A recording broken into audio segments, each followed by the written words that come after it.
Balik lagi sama Citra. Tahap yang pertama dalam menyusun strategi digital marketing adalah melakukan riset. Riset berfungsi untuk mengumpulkan amunisi yang akan membuat rumusan strategi kamu dapat menjawab tantangan bisnis secara efektif dan efisien.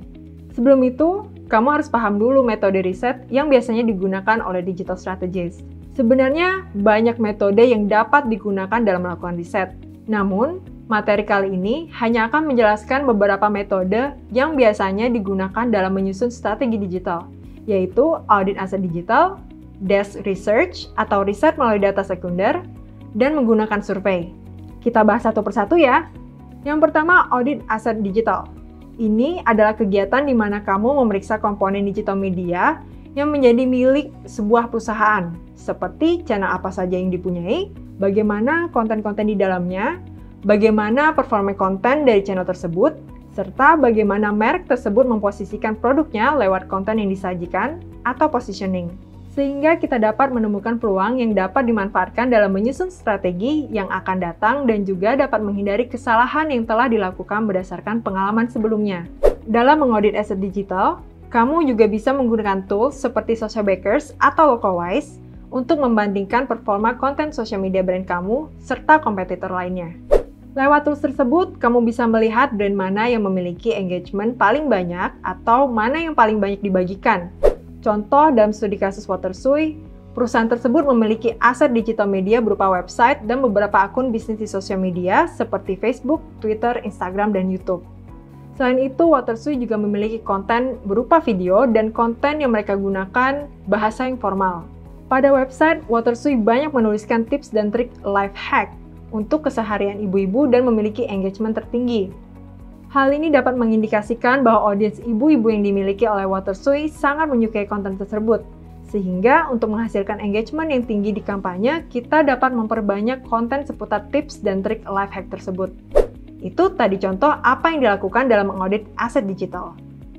Berikutnya, desk research. Desk research ini maksudnya adalah kamu melakukan pengumpulan data sekunder atau data-data yang didapatkan berdasarkan dari buku, jurnal, laporan dari perusahaan riset pasar, ataupun internet yang memiliki kredibilitas tinggi. Dalam melakukan desk research ini, kamu harus menggunakan critical thinking skill-mu untuk memilah sumber mana yang kredibel dan mana yang tidak. Beberapa contoh sumber yang kredibel adalah Nielsen, Global Web Index, We Are Social oleh Hootsuite, dan lain-lain. Desk research dapat membantu kamu memperkaya pengetahuanmu terhadap berbagai elemen kampanye kamu. Kamu dapat mengetahui perilaku konsumen terbaru atau tren industri perusahaan kamu, atau bahkan perkembangan konsumsi digital media di Indonesia. Contoh desk research, laporan dari majalah The Asian Parent yang melakukan survei terhadap ibu-ibu digital di Indonesia tahun 2017. Laporan ini berisi hasil market research mengenai penggunaan media sosial oleh ibu-ibu di Indonesia. Dari data ini, kita bisa mengetahui bahwa 61% ibu-ibu mendapatkan informasi mengenai brand dari Facebook. Dengan begitu, Watersuy bisa menjadikan Facebook sebagai opsi channel yang akan digunakan. Selain itu, kamu juga bisa melakukan survei. Survei yang dilakukan dapat berupa survei kuantitatif maupun kualitatif. Survei kuantitatif dapat dilakukan melalui kuesioner yang disebar ke beberapa target sampel untuk melakukan eksplorasi terhadap suatu isu. Untuk survei kualitatif, biasanya bersifat deskriptif, di mana tujuan survei tersebut untuk mengetahui lebih dalam mengenai suatu temuan fakta atau insights. Bisa jadi temuan fakta atau insight tersebut adalah hasil yang kamu temukan dari hasil desk research kamu sebelumnya, atau tertera pada dokumen brief yang kamu terima, atau merupakan tindak lanjut dari hasil survei kuantitatif kamu. Contoh survei kualitatif yang dilakukan dapat berupa wawancara, focus group discussion atau FGD, ataupun dipstick survey, atau melakukan diskusi kecil yang ditujukan ke orang terdekat seperti kolega dan kerabat untuk mengetahui consumer trend atau isu apa yang sedang naik dan bisa dikaitkan dengan kasus yang sedang dikerjakan.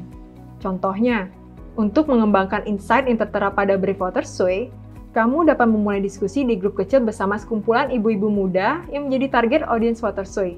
Kita bisa mengulik informasi seperti, Moms, ada isu atau berita apa yang sedang menjadi perhatian kalangan moms akhir-akhir ini?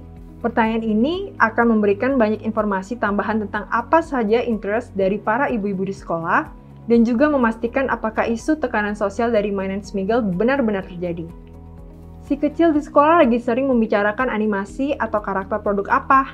Ini dapat ditanyakan untuk menemukan tren karakter atau mainan atau produk yang sedang banyak diminati oleh para anak-anak di sekolah. Si kecil main gadget juga nggak?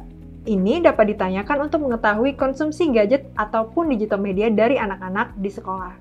Tentu saja kamu dapat mengembangkan pertanyaan tersebut sebebas-bebasnya. Tapi, pastikan kamu ingat objektif dari riset ini ya, sehingga kamu tidak terlalu banyak menanyakan hal yang tidak relevan atau mendukung pemenuhan objektif riset kamu.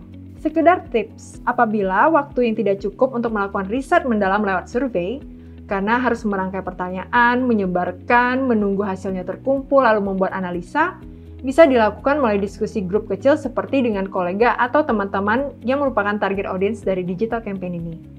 Setelah kamu mengetahui metode-metode yang bisa kamu gunakan untuk membantu melakukan riset, sebagai digital strategist, ada beberapa objek riset yang biasanya dilakukan melalui metode-metode tersebut, yaitu audience, kompetitor dan perusahaan, serta industri atau pasar.